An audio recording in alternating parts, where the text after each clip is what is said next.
WikiLeaks founder Julian Assange has been held in a high-security prison since he was arrested last spring at the Ecuadorian embassy in London, where he effectively was held for many years in isolation.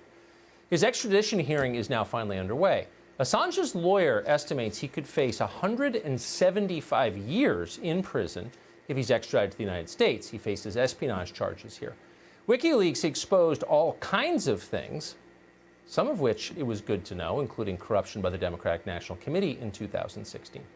So what is the story on Julian Assange? Why is the DOJ pursuing this case so aggressively?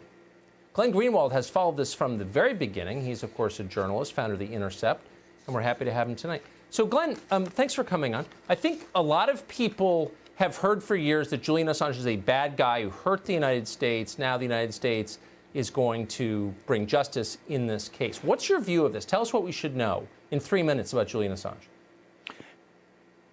Let's remember, Tucker, that the criminal investigation into Julian Assange began by the Obama administration because in 2010, WikiLeaks published a slew of documents, none of which harmed anybody, not even the government claims that. That was very embarrassing to the Obama administration. It revealed all kinds of abuses and lies that they were telling about these endless wars that the Pentagon and the CIA are determined to fight. They were embarrassing to Hillary Clinton. And so they initiated a grand jury investigation to try and prosecute him for reporting to the public. He worked with the New York Times, The Guardian, to publish very embarrassing information about the endless war machine, about the neocons who were working in the Obama administration. To understand what's happening here, we can look at a very similar case, which is one that President Trump recently raised, which is the prosecution by the Obama administration as well of Edward Snowden for the same reason, that he exposed the lies that James Clapper told. He exposed how there's this massive spying system that the NSA and the CIA control that they can use against American citizens. And obviously, this isn't coming from President Trump. He praised WikiLeaks in 2016 for informing the public. He knows firsthand how these spying systems that Edward Snowden exposed can be abused and were abused in 2016.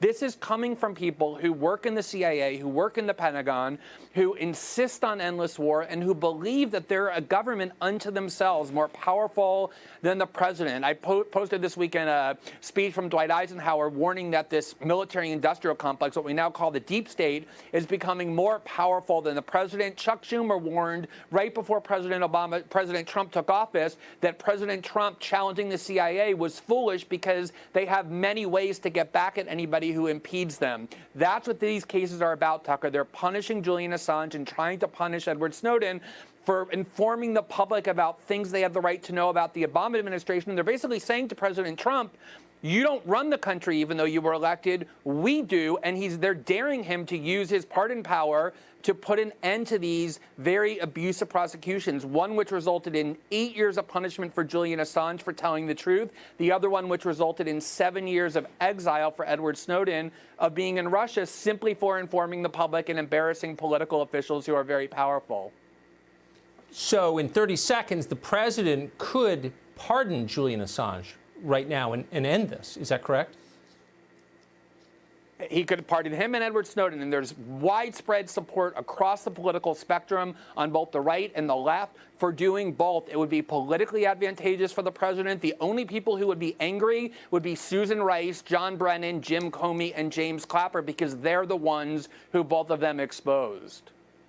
Well, that's the most powerful summary I've ever heard of that story. Glenn Greenwald, thank you very much for that.